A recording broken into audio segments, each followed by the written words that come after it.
अत्याचारी मालकिन और परी का दिया जादुई घर। एक बार की बात है, सोनाक्षी नाम की एक लड़की अपनी माँ के साथ वृंदावन गांव में रहती थी। वे लोग बहुत ही ज्यादा गरीब थे। जब सोनाक्षी छोटी थी तभी एक हादसे में उसके पिता की मृत्यु हो गई थी। पिता की मृत्यु के बाद से घर की सारी जिम्मेदारियां उसकी माँ वसुंधरा ने उठाई थी। वसुंधरा गांव की ठकुराइन के यहाँ काम करने जाती थी। ठकुराइन वसुंधरा को उसके मेहनत के हिसाब से बहुत कम पैसे देती थी, लेकिन फिर भी वसुंधरा उन पैसों में खुश थी, क्योंकि उतने पैसे में उसका और उसकी बेटी का पेट भर जाया करता था। सोनाक्षी अपनी गरीबी से बिल्कुल खुश नहीं रहती थी, क्योंकि वो छोटी छोटी चीजों के लिए बहुत तरसती थी। 2 वक्त के खाने के अलावा उसे कुछ नहीं मिल पाता था, इसलिए वो दूसरे लोगों की चीजें देखकर बहुत तरसती थी। एक बार की बात है, वसुंधरा काम करने ठकुराइन के घर जा रही थी। तभी सोनाक्षी अपनी माँ से कहती है, माँ, आप मुझे रोज घर में अकेला छोड़कर चली जाती हो। आज मुझे भी आपके साथ ठकुराइन के घर जाना है। लेकिन बेटा, तुम वहाँ जाकर क्या करोगी? मालकिन और उनकी बेटी बहुत गुस्से वाली है। अगर तुमसे भूल से भी कोई भूल हो गई तो वो मुझे भी काम से निकाल देंगी, और अगर उन्होंने हमें काम से निकाल दिया तो हम 2 वक्त का खाना कैसे खा पाएंगे? मुझे कुछ नहीं सुनना है माँ, मुझे आपके साथ जाना है। आप रोज बहाने बनाकर मुझे नहीं लेकर जाती हो। मैं कोई भी शैतानी नहीं करूँगी। ठीक है, अगर तुम इतनी जिद कर रही हो तो चलो मेरे साथ, लेकिन अगर तुमने कोई गलती की तो तुम्हें बहुत डांट पड़ेगी। इतना कहकर वसुंधरा सोनाक्षी को अपने साथ काम पर ले जाती है। जब दोनों वहाँ पहुँचते हैं तो मालकिन कहती है, अरे वसुंधरा, ये तू अपने साथ अपनी बेटी को क्यों लेकर आई है? अगर लाई है तो अपनी बेटी से बोल दियो घर में शैतानी ना करे, नहीं तो बहुत बुरा होगा, समझी? जी मालकिन, अब चिंता मत कीजिए, मैंने इसको समझा दिया है, ये कोई शैतानी नहीं करेगी। उसके बाद वसुंधरा सोनाक्षी को लेकर अंदर चली जाती है और घर की सफाई करने लगती है। वसुंधरा जहाँ भी सफाई कर रही थी, सोनाक्षी को अपने साथ ले जा रही थी। थोड़ी देर बाद वसुंधरा सफाई करने अपनी मालकिन की बेटी रूबी के कमरे में जाती है। रूबी के कमरे में एक बहुत खूबसूरत गुड़िया रखी हुई थी। सोनाक्षी उस गुड़िया को देखकर खुद को कंट्रोल नहीं कर पाती और अपनी माँ से कहती है, माँ, वो देखो कितनी खूबसूरत गुड़िया है। क्या मैं थोड़ी देर उसके साथ खेल लूं? किसी को पता नहीं चलेगा। नहीं सोनाक्षी, रूबी बहुत गुस्से वाली है। अगर तुम उसकी गुड़िया से खेलोगी तो वो रोने लगेगी और फिर मालकिन गुस्से में कुछ भी कर सकती है। सोनाक्षी अपनी माँ की बात सुनकर उदास हो जाती है, लेकिन उसको रूबी की वो गुड़िया बहुत पसंद आई थी। सारा काम खत्म करने के बाद वसुंधरा सोनाक्षी को लेकर घर आ जाती है। घर आने के बाद भी सोनाक्षी का पूरा ध्यान गुड़िया पर ही था। वसुंधरा सोनाक्षी से कहती है, क्या हुआ बेटी, तुम किन ख्यालों में खोई हुई हो? माँ, मुझे वो गुड़िया चाहिए। मुझे वो गुड़िया सच में बहुत अच्छी लगी। बेटी, वो बहुत ही महंगी गुड़िया है, इसलिए तुम उसका ख्याल करना छोड़ दो। हम बहुत गरीब है बेटी, मैं तुम्हें इतनी महंगी गुड़िया नहीं दिलवा सकती हूँ। सोनाक्षी अपनी माँ की बातें मान लेती है और खाना खाकर सो जाती है। अगले दिन सोनाक्षी फिर से वसुंधरा के साथ ठकुराइन के यहाँ जाने की जिद करती है, इसलिए वसुंधरा उसे अपने साथ काम पर ले जाती है। आज ठकुराइन किसी काम से बाहर गई थी और रूबी भी स्कूल गई हुई थी। ये सब देख सोनाक्षी सोचती है, आज तो यहाँ कोई नहीं है।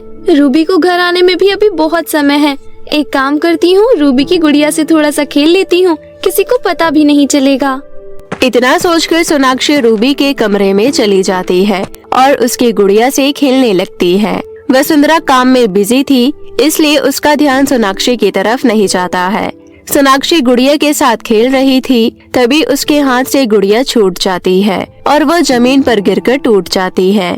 गुड़िया के टूटने से सोनाक्षी बहुत डर जाती है। तभी रूबी घर आ जाती है और सोनाक्षी को अपने कमरे में देख लेती है, साथ ही वो टूटी हुई गुड़िया को भी देख लेती है। ये सब देखकर रूबी कमरे में जाती है और सोनाक्षी को जोरदार तमाचा लगा देती है। बेशरम, तुझे शर्म नहीं आई? चोर कहेगी, तू मेरी गुड़िया चुराना चाहती थी ना? मैं अभी मम्मी को फोन करके बुलाती हूँ। रूबी अपनी माँ को फोन करती है और रोने लगती है। रूबी को रोता सुन रूबी की माँ फौरन घर आ जाती है। क्या हुआ बेटा, तुम रो क्यों रही हो? किसी ने तुम्हें कुछ कहा तो मुझे बताओ। माँ, आपकी नौकरानी की बेटी मेरी गुड़िया चुराना चाहती थी। उसने मेरी गुड़िया तोड़ दी मम्मी। वो गुड़िया आप मेरे लिए शहर से लाई थी। वसुंधरा, तूने और तेरी बेटी ने अब हद पार कर दी है। मेरी बेटी को रुलाया तुम दोनों ने। अब तू देख वसुंधरा, मैं तेरी बेटी के साथ क्या करती हूँ। इतना कहकर रूबी की माँ किचन में जाती है और पतीले में गर्म पानी कर लेती है और खोलता हुआ पानी लाकर सोनाक्षी के ऊपर डाल देती है। मालकिन को ऐसा करता देख वसुंधरा कहती है, मालकिन, ये आपने क्या किया? मेरी बेटी के ऊपर खोलता हुआ पानी डाल दिया। सोनाक्षी बेटा, तुम ठीक तो हो ना? खोलता हुआ पानी शरीर पर पड़ने के कारण सोनाक्षी बेहोश हो गई थी। चेहरे से नीचे उसका पूरा शरीर जल चुका था। उसके बावजूद मालकिन को उस पर बिल्कुल दया नहीं आ रही थी। अब अपनी बेटी को उठा और निकल जा इस घर से। आज के बाद यहाँ काम पर आने की कोई जरूरत नहीं है, समझी? मुझे भी शौक नहीं है ऐसी जगह काम करने का जहाँ इंसानियत नाम की कोई चीज ना हो। एक माँ होकर किसी के बच्चे के साथ ऐसा करते हुए तुम्हें शर्म नहीं आई? तुम तो औरत के नाम पर कलंक हो। इतना कहकर वसुंधरा अपनी बेटी को उठाकर रोते हुए घर ले जाती है और उसके शरीर पर गीली मिट्टी लगा देती है ताकि उसकी बेटी को थोड़ा आराम मिले। हे भगवान, कैसी दरिंदगी आ गई है लोगों में। मेरे बच्चे को बचा लेना भगवान। इसे कुछ नहीं होना चाहिए, नहीं तो मेरा आपके ऊपर से भी भरोसा उठ जाएगा।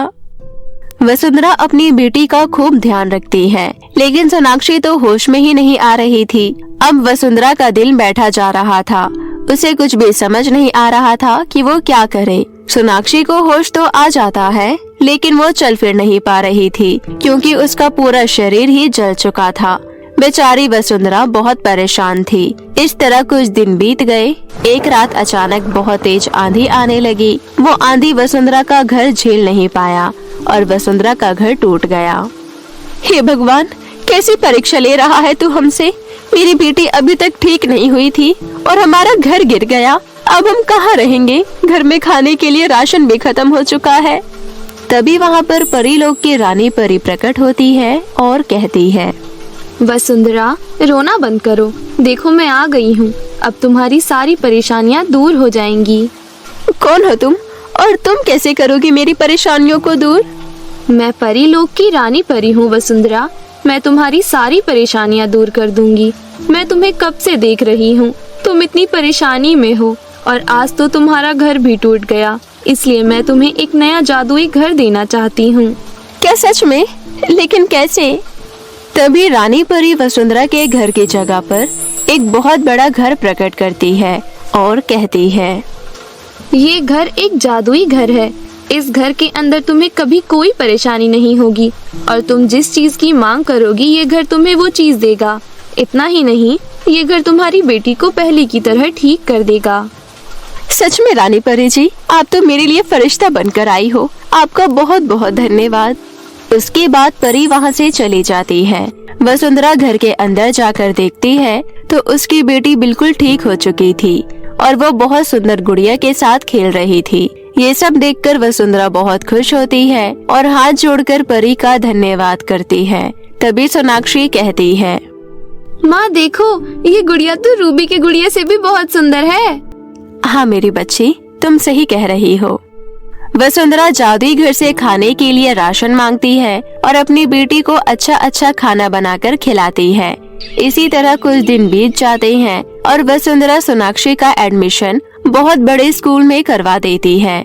रूबी भी उसी स्कूल में पढ़ती थी। सोनाक्षी को इतने बड़े स्कूल में आता देख रूबी हैरान हो जाती है और घर जाकर अपनी माँ को बताती है, माँ, आपको पता है हमारी नौकरानी की जो बेटी थी ना, जिसके ऊपर आपने गर्म पानी डाल दिया था, वो मेरे स्कूल में पढ़ती है। क्या कहा तूने? सच में? उसके पास इतने सारे पैसे कहाँ से आए जो उसने अपनी बेटी का एडमिशन तेरे स्कूल में करवाया? हमें चलकर देखना होगा। मालकिन अपनी बेटी के साथ सोनाक्षी के घर जाती है। वो देखती है कि जहाँ पर उनकी छोटी सी टूटी फूटी झोपड़ी थी, उस जगह पर अब एक बहुत बड़ा आलीशान घर है। ये सब देख मालकिन को कुछ समझ नहीं आता कि आखिर वसुंधरा ने इतनी जल्दी इतनी तरक्की कैसे कर ली। ये सब जानने के लिए वो एक घटिया सा प्लान बनाती है और वसुंधरा के दरवाजे पर खड़ी होकर वसुंधरा को आवाज लगाने लगती है। जब वसुंधरा बाहर आती है तो वो कहती है, वसुंधरा, मुझे माफ कर दो बहन। मैंने गुस्से में तुम्हारी बेटी के ऊपर गर्म पानी डाल दिया था। मुझे अपनी गलती का एहसास हो गया है। प्लीज मुझे माफ कर दो।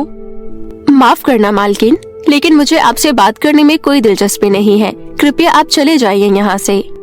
इतना कहकर वसुंधरा मालकिन को वहाँ से जाने के लिए कह देती है। मालकिन मुंह बनाकर वहाँ से चली जाती है और अब वसुंधरा अपनी बेटी के साथ अपना जीवन खुशी खुशी व्यतीत करने लगती है। काली परी का श्राप। बहुत समय पहले की बात है। हरीशपुर नाम के एक राज्य में राजा हरिश्चंद्र राज किया करते थे। उनके पास सब कुछ था, किसी चीज की कोई कमी नहीं थी। उनके जीवन में केवल एक ही बात का दुख था कि हरिश्चंद्र की कोई संतान नहीं थी। उनकी पत्नी राधिका भी इसी बात से दुखी रहती थी। एक बार की बात है, महारानी राधिका अपने बगीचे में टहल रही थी। तभी उन्होंने देखा कि एक बिल्ली चूहे को खाने के लिए उसके पीछे पड़ी हुई थी और चूहा भागकर अपनी जान बचाने की कोशिश कर रहा था। अरे, ये चूहा तो कितना घबराया हुआ लग रहा है। ये बिल्ली इसे खा जाएगी। मुझे इस चूहे को बचाना होगा। महारानी राधिका एक डंडे की सहायता से बिल्ली को डराती है। फिर बिल्ली चूहे को छोड़कर भाग जाती है। तभी वो चूहा बोलता है, शुक्रिया महारानी, आज आपने मेरी जान बचाकर मुझ पर बहुत बड़ा उपकार किया है। नहीं तो मेरे बच्चे और मेरी पत्नी मुझे वापस ना लौटता देख बहुत निराश हो जाते। आज तुमने मेरी जान बचाई है। भगवान करे तुम्हारे मन की सारी इच्छा पूरी हो। इतना कहकर वो चूहा वहाँ से चला गया। महारानी राधिका की एक ही इच्छा थी कि उसे संतान सुख की प्राप्ति हो और चूहे के कहे अनुसार रानी की इच्छा जल्द ही पूरी हो गई और वह गर्भवती हो गई।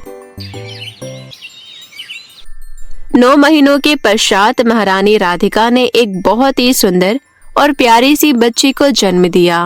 अपनी बच्ची को देख महाराज हरिश्चंद्र भी बहुत खुश थे।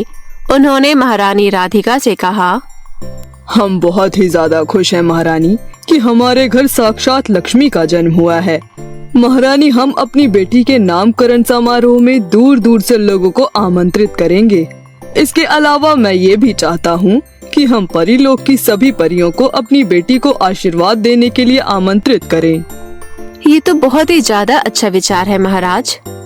ठीक है महारानी, फिर मैं दूर दूर के सभी राजा महाराजा को आमंत्रित करने के लिए अपने सिपाहियों को अभी ही भेज देता हूँ और परीलोक से भी सबको आमंत्रित करता हूँ। राजा हरिश्चंद्र परीलोक में सभी परियों को आमंत्रित करने के लिए खुद ही चले जाते हैं। महाराज परीलोक की सभी परियों को आमंत्रित करते हैं, लेकिन वो परीलोक की काली परी को आमंत्रित करना भूल जाते हैं। उसके बाद राजकुमारी के नामकरण समारोह में सभी परियां और दूर दूर के राजा महाराजा शामिल होते हैं।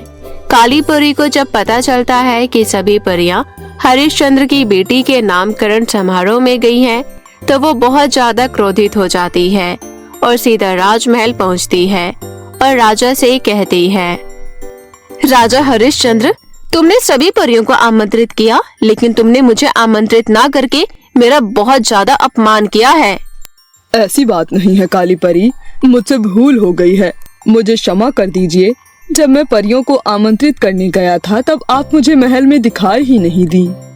मैं कुछ नहीं जानती हरिश्चंद्र, इस भूल की कोई सजा नहीं है। तुमने मुझे आमंत्रित ना करके मेरा अपमान किया है, इसलिए मैं तुम्हारी बेटी को श्राप देती हूँ कि ये इसी समय मेरी तरह काली हो जाए, इसका रंग बिल्कुल काला हो जाए और कोई भी इसे पसंद ना करे।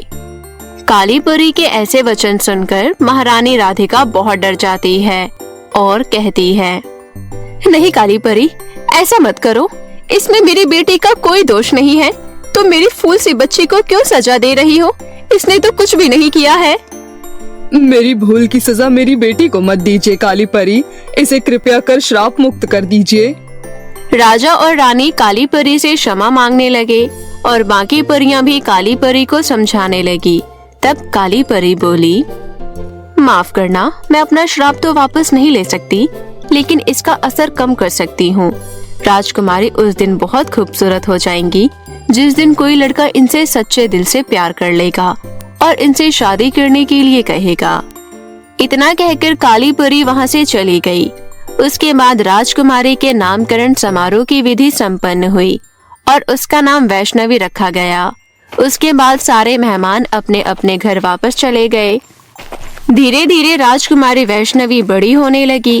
काले रंग की वजह से सभी लोग राजकुमारी का मजाक बनाते थे और उससे नफरत करते थे। एक दिन राजकुमारी वैष्णवी अपनी कुछ सहेलियों के साथ खेल रही थी। तभी उनमें से एक लड़की बोलती है, राजकुमारी वैष्णवी, तुम कितनी काली हो। तुम्हारी माँ तुम्हें कितने सारे गहने और सुंदर सुंदर कपड़े पहनाती है, लेकिन उसके बावजूद भी तुम पर कुछ अच्छा ही नहीं लगता है। अगर इतने सुंदर सुंदर गहने और कपड़े हमारे पास होते तो हम तुमसे ज्यादा खूबसूरत लगते। तभी दूसरी लड़की बोलती है, अरे राजकुमारी वैष्णवी को कुछ मत कहो, नहीं तो राजा और रानी को ये हमारी शिकायत लगा देगी, फिर वो हमें दंड देंगे। और वैसे भी हमारे मम्मी पापा ने मना किया है कि हम राजकुमारी वैष्णवी के साथ ना खेलें। चलो चलो, हमें इसके साथ नहीं खेलना चाहिए। रुक जाओ तुम दोनों, मैं माँ और पिताजी को कुछ नहीं कहूँगी, तुम सब मेरे साथ खेलो, मुझे तुम्हारे साथ खेलना है, रुक जाओ ना। राजकुमारी वैष्णवी की बात उसकी कोई सी भी सहेली नहीं सुनती। वो सब वहाँ से चली जाती है। राजकुमारी वैष्णवी रोते हुए महल में आती है और अपनी माँ से कहती है, माँ, मेरा रंग काला क्यों है? कोई मेरी सहेली मेरे से बात नहीं करती, सब मुझसे नफरत करते हैं। चुप हो जा मेरी बच्ची, हमें कभी भी किसी की भी बातों का बुरा नहीं मानना चाहिए। हम दूसरों को नहीं समझा सकते, लेकिन हम खुद को तो समझा सकते हैं ना, इसलिए किसी की भी बात को अपने दिल पर मत लो। आओ तुम मेरे पास बैठो, मैं तुम्हें कहानी सुनाती हूँ। बेचारी राजकुमारी वैष्णवी इसी बात को लेकर दुखी रहती थी। धीरे धीरे समय बीता और अब राजकुमारी वैष्णवी शादी लायक हो गई थी।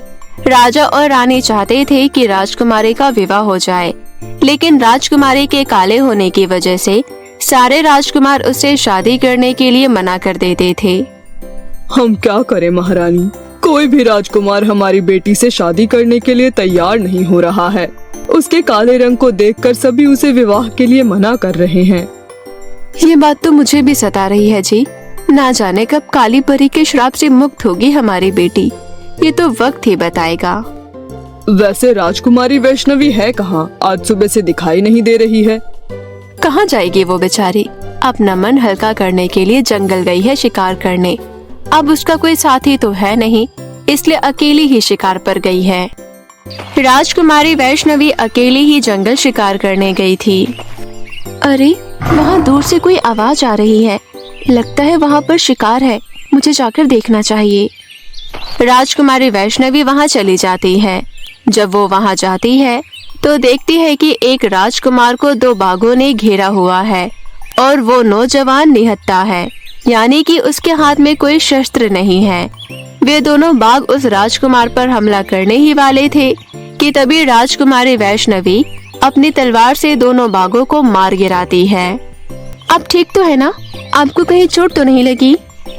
जी नहीं, मैं ठीक हूँ, लेकिन अगर थोड़ी सी देर हो जाती तो मैं इन दोनों बाघों का भोजन बन चुका होता। वैसे मेरा नाम राघव है, मैं इस जंगल के पश्चिम दिशा वाले राज्य का राजकुमार हूँ। और आपका परिचय? राजकुमारी राजकुमार राघव को अपना परिचय देती है। धीरे धीरे राघव और वैष्णवी में दोस्ती हो जाती है। राजकुमारी वैष्णवी को राघव का साथ बहुत अच्छा लगता था। राजकुमारी मन ही मन राघव को प्यार करने लगती है, लेकिन राजकुमारी वैष्णवी को इस बात का डर था कि कहीं राजकुमार राघव बाकी राजकुमारों की तरह उससे विवाह करने के लिए मना न कर दे। इसलिए राजकुमारी वैष्णवी ने राघव से दूरी बनाकर रखना ही ठीक समझा।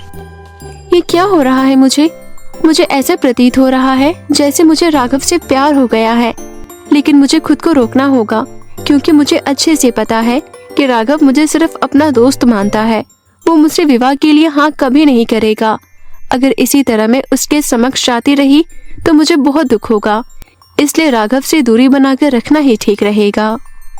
राजकुमारी वैष्णवी इतना सोचकर दुखी हो जाती है और राघव से मिलना बंद कर देती है। कुछ दिनों के बाद राघव सोचता है, आज 5 दिन हो गए, लेकिन राजकुमारी वैष्णवी मुझसे मिलने नहीं आई। हे भगवान, सब ठीक तो है ना? कहीं ऐसा तो नहीं कि राजकुमारी वैष्णवी का स्वास्थ्य खराब हो गया हो? मुझे उनके राज्य में जाकर उनका हाल चाल जानना चाहिए। राजकुमार राघव राजकुमारी से मिलने महल जाता है तो उसे वहाँ पर सारी सच्चाई पता चलती है।